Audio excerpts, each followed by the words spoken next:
Okay, hi everyone. So I'm actually making this video. It's pretty late now, so I'm not sure. Yeah. So either way, yeah, it's actually pretty dark. But for some strange reason, the light on my phone is really shining. So I hope this actually doesn't stay on that way. But either way, I just want to make a video about this topic of revenge or vengeance. One thing is I actually believe that I've actually said quite a lot, not quite a lot, but quite a few occasions that with regards to the narcissist in your life, or if not an ex-narcissist, there's always this always very kind of residual sense of resentment, yeah, and if not resentment, some bitterness or anger. And from my point of view, I don't really think there's anything wrong with it. I've actually talked through this with my therapist, my psychologist, and the strange thing is this. I know that society has been telling us and getting this into our heads that we must be the so-called better person. We must learn to forgive and forget. I mean, you hear that even in churches, like, you must forgive because it's good for you. And it's not just Christian churches, but even elsewhere in other religions, you hear a lot about that kind of things. And I'm not saying that is wrong, okay? Because of course, if it's meant for you, and of course God wants us not to hold on to it, but instead of using this to sort of like saying that those who can't forgive are actually going to burn in hell. Okay, this is not the way it goes, because if you think about it this way, there was something that I actually read once, and it actually made a lot of sense to me. That particular thing online was something that was said by a so-called therapist or psychologist to his or her patient, okay, the client or patron, okay, that the anger in you is the part of you that loves you. It knows that you are actually being wrong and treated badly, and it's trying to protect you, okay? So I just want to say that it's perfectly fine if you want to bear a grudge. I mean, no matter how long it takes, eventually you have to let go of it, but don't go and hold that grudge or go around thinking that you're going to suffer or burn in hell just because you are angry and resentful. No, because we all have a reason, when we are abused by someone. I mean, in all the right sense, why would you want to go back to be abused to say sorry for something which we are not really actually in the wrong for? Okay, it doesn't work that way. And so, if you want to be angry, keep on going, ahead and be angry, be resentful, whatever, but, don't hold on to it forever, that's one thing, because, ultimately, when you realize at the end of it, when the narcissist, not when narcissist, but when we try to make our own, happiness dependent on the narcissist healing, on the narcissist realizing that they have done something wrong, it's never going to happen, because they have no remorse, they have no conscience, they have no empathy, and because of that, you don't want to waste your time. So focus on yourself first. Okay, so which brings me back all to the question, what is the best kind of revenge, okay, against a narcissist? I know that a lot of people, I know that, okay, because people always say, the best revenge is success, or the best revenge is actually happiness. But what's wrong with this?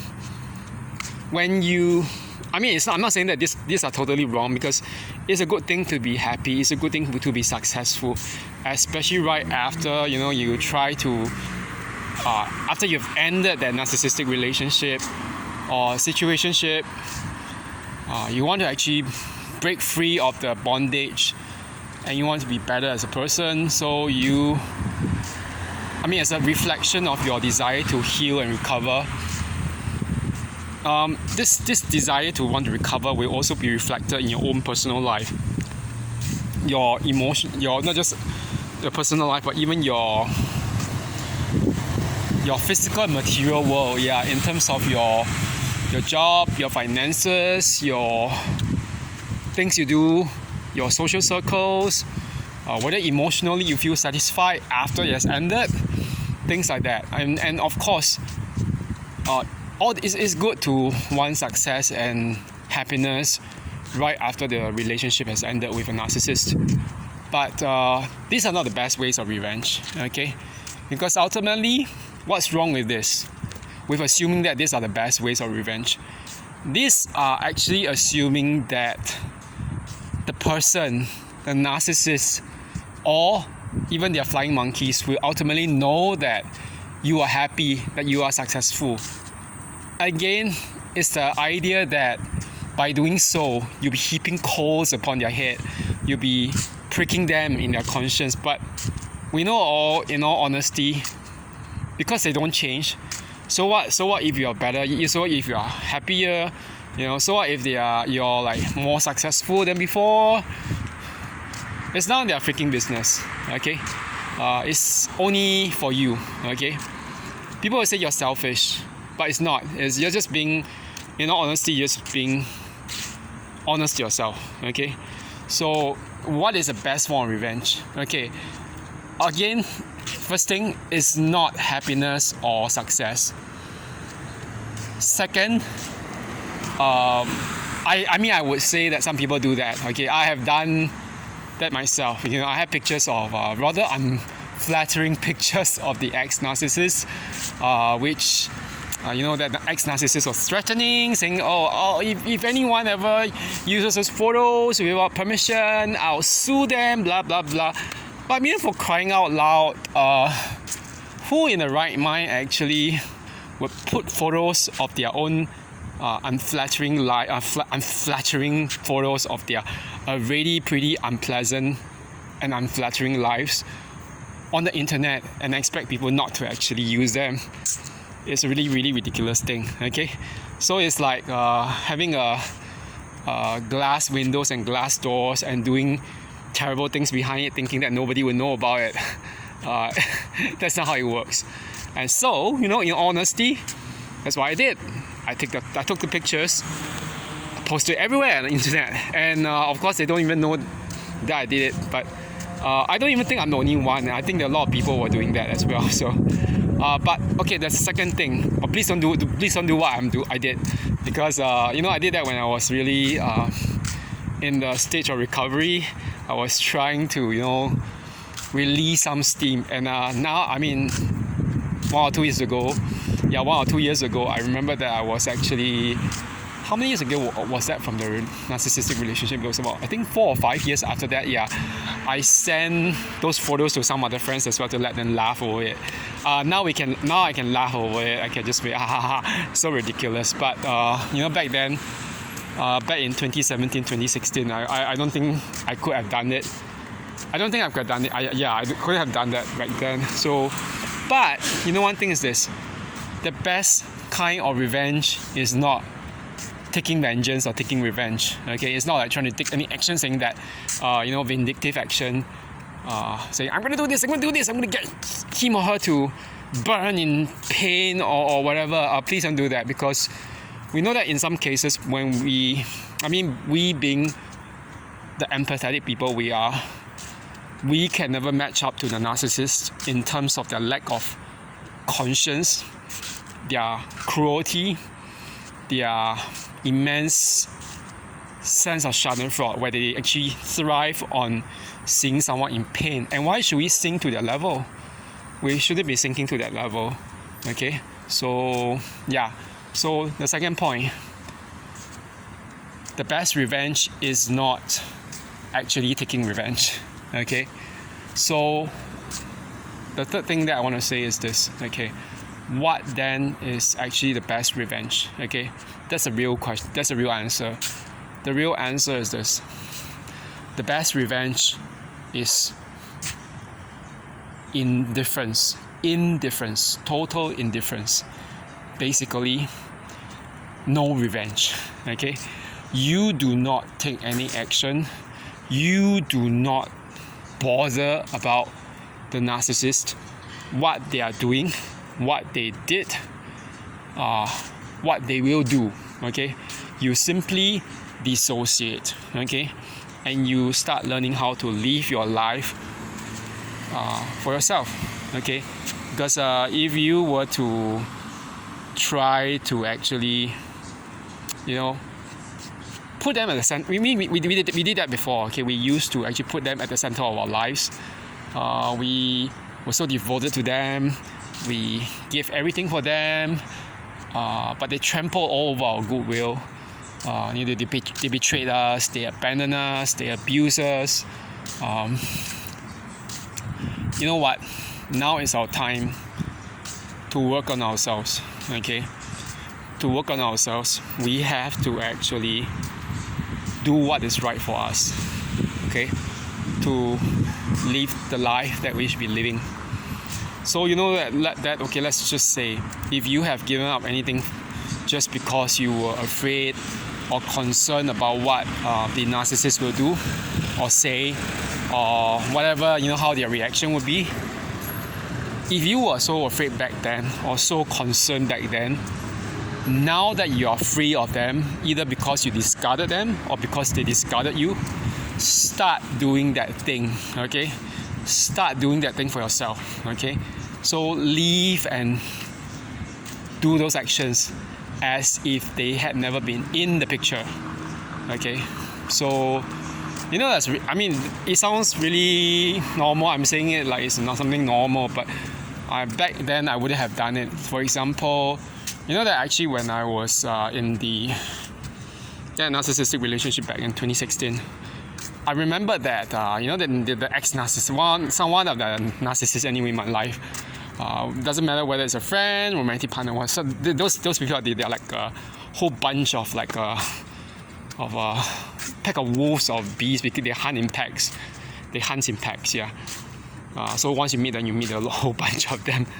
So what one of them said was, or try to do was to, try messing up my whole experience, my stint in the Manhunt Singapore pageant, when I was trying to actually get to know more people, to network, saying things like, I don't care about this thing, it's so high profile, yada yada yada yada. But what does it have to do with you? You're not the one in the pageant, I'm the one in the pageant. Okay, and later on, then one ex-narcissist was saying things like, oh, I realized that you're not very interested in fitness and bodybuilding. In the few months we talked, you were only talking about it twice. Oh my, I was like, it's such a funny thing to say. I told different friends, like guys and girls, and they were all saying the same thing. So weird. Are they looking for some pro bodybuilder or something like that as a boyfriend, but or partner, or whatever? But it's like, do they expect you to talk about every day, or every conversation that you have? It doesn't make sense. But you realize at the end that the reason why they are doing all this is because they don't want you to do it. Okay, they don't want you to do it, either because of jealousy, or that you're doing something that is true to yourself, or that you like, or something that could actually advance you. They don't want you to do better. Okay, that's one thing. A narcissist doesn't want you to do better. So if you want to actually really have the best kind of revenge, I would say that success, happiness, all this, they are good in themselves, but they are only the tip of the iceberg in terms of total revenge. Okay, the best kind of revenge is to live and do the things you really want to do, as if they had never existed. So it's no revenge. Okay, by choosing not to bother about them, to live your life, you will be the happiest you are ever going to be. Okay, or at least the most fulfilled, because you're going to do things that you really want to do. Okay, so I know for myself, okay, this is something for myself. After I became nut free, physically or materially, at least in the sense that I was discarded by the narcissist, and I mean, I had to spend time on emotional healing as well, and also my own spirit was very broken, and financially I was also quite destitute. But the one thing that I realized in the process was this. I mean, of course, I had temporary relief in terms of happiness, things like that, success, doing things that I really want to do, but ultimately I was still hoping for some kind of vengeance or whatever. I realized that in the end, it's a very legitimate desire to want some kind of vengeance or some kind of justice, because this is the way we are wired as humans. The thing is, it's not just humans, but even the way the universe actually is being made. There's always meant to be such a thing called justice, because if there's no justice, then there's no God. Okay, God actually made it such that for whatever we do, whoever we are, there's always going to be a kind of consequence, and we are going to be called to task for that. So this is His very nature. Okay, the very nature of God. Just because God is love doesn't mean that He lets us get away with everything. He wants us to be responsible for everything we do. Okay. And to learn to face up to the consequences. So, whether for good or for bad, we had to learn that lesson, okay? So, but I realized that when I was actually not taking action over these last few years, especially after COVID, when all of us are driven into isolation, like it's either self-imposed or it's just, mass imposed because of the government, all the policies and everything, and closure of gyms and shopping malls and everything, or even all these businesses, like even cinema theaters. The whole sense that we are isolated made me realize that ultimately focusing on myself is better than trying to focus on other people. So the best, I'll go back to my third point over and over again. No revenge, focus on yourself, do the things you always want to do, okay, that you always want to do, regardless of and without the narcissist. So for me, some of the things that I want to do was, for example, back like 1 or 2 years ago, was to get back into competitive physique or bodybuilding, and I didn't do it for a long time. I wanted to do the so-called body profile shoot, but not necessarily in the setting of Singapore, but in the Korean setting, because I'm very familiar with the environment, having studied and lived there for a while, and had friends there. So I went ahead to do it. I think that there'll be more to come, and maybe 1 or 2 more before in terms of competitions, before I actually retire and just focus on things like that. Other things which are more important, such as studying and getting certified in the new profession or career that I want to do. And of course, I also want to do other things like traveling by myself to places which I knew that some of these ex-narcissists and or friends or whatever, or romantic partners, would never like me doing anyway. So I'll do it anyway. Just go ahead and do it, okay? Like as I always say, screw it with them. Don't even bother about what they think about what you're doing, whether they like it or not. It's not their freaking business, okay?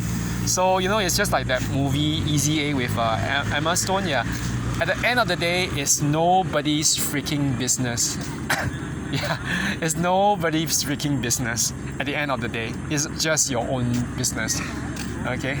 So anyway, I hope that this will find everyone in a good place, and I'll just go and do some more walking. Okay. And so have a good one, everyone, in case I don't see y'all before Christmas. Okay, bye bye.